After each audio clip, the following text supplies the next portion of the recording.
Scrappy people, it's Tracy Reed here today, coming at you with a fun and super adorable layout in my Life Crafted album. This layout only took me like a total of 20 minutes maybe, so we're moving at a nice and natural pace here for the whole thing. So you can see I have prepped my pages by cutting them down to size for my Life Crafted album, which is 8.25 by 5 if I don't use page protectors, and the Cocoa Daisy Traveler's Notebook inserts are only like 4.25 inches wide, so I added a piece of that paper that I used on the left to the right hand side for a border, and that sort of extends the pattern over to the right hand side and makes both pages come together cohesively in just one simple step. So then I decided that I would tear some paper for the matting for both of these photos, and so they kind of look like they go together. So by adding the tear to the left hand side, or no, the right hand side on the the right hand side of the photo that is on the left hand side of the spread, and the left hand side of the photo that is on the right hand side of the spread. Oh my goodness.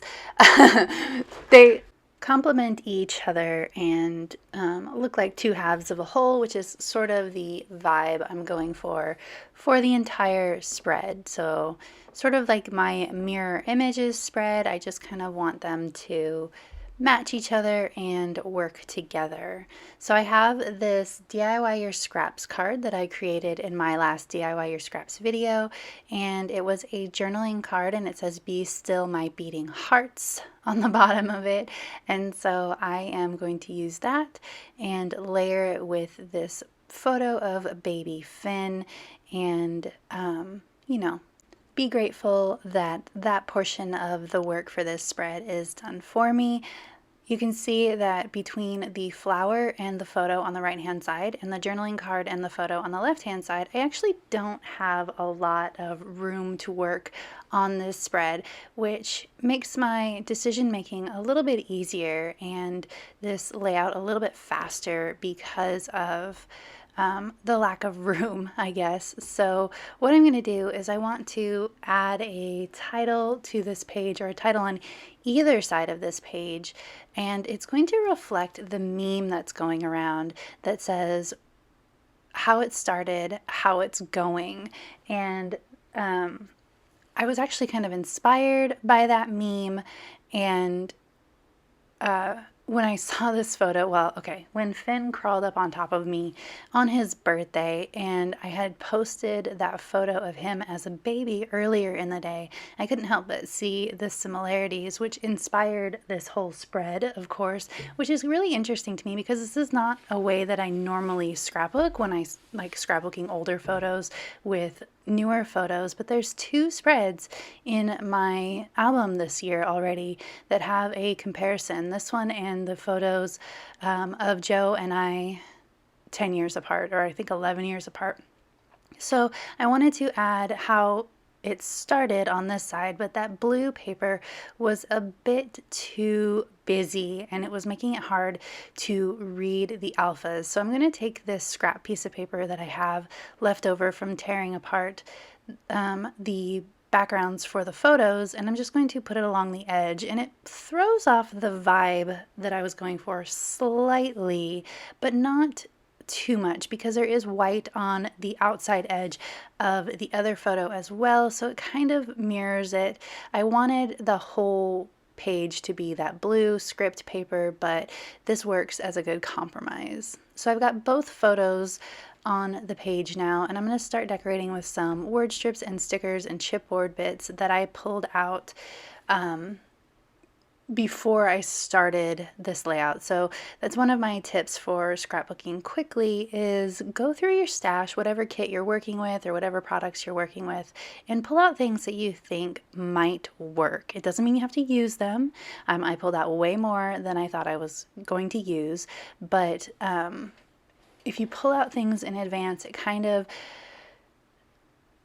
not negates, but makes the decision making easier down the line. So I don't have to spend time while I'm scrapbooking going through everything in the Denim and Blush collection to figure out what I want to use. I've already done that, already prepared word strips and bits and pieces that I think will work perfectly with the vibe and the sentiment of this spread, and that just makes it easy. I just have to decide where I'm going to put things instead of what I'm going to put down.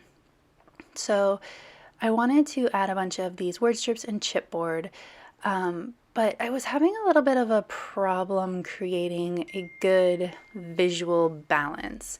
So what I decided to do was kind of spread the chipboard pieces around the page and also use more than one shape. So obviously the majority of the word strips are going to be rectangular, but I also use some half circles and some circles, and that half circle up at the top is really throwing me off right now, and I'm not sure. Well, at this point in time, I don't realize that it's the half circle that's throwing me off. So I add in some hearts to match the hearts on the bottom of the journal card, make sure that they're brought over to the right hand side as well. And then I'm sort of messing around and playing with the hearts and like going, what is going on? Why isn't this balanced for me? And the problem was that the half circle, the big bold blue half circle, was really anchoring the top of that page. And because there was a lot of blue in the same spot on the right hand side, it was creating less of a visual triangle and more of just a top heavy vibe on this page for me, and that was really bothering me. So what I'm going to do while I figure this out is I'm going to take more blue into this spread because I knew it was the blue that was bothering me. I just didn't know why. So I decided to add some blue to the bottom of the spread with some of the ink that's included in the Denim and Blush collections and these cute arrow stamps. So I thought that it worked well how it's going. The arrow is pointing at going, and how it started, the arrow is pointing at started. I thought that the motif worked out well, but that still, as much as I like the way that the title looks, it still didn't balance out my spread in a way that made me happy. And so I'm going to add in some more. I'm going to add in some hearts.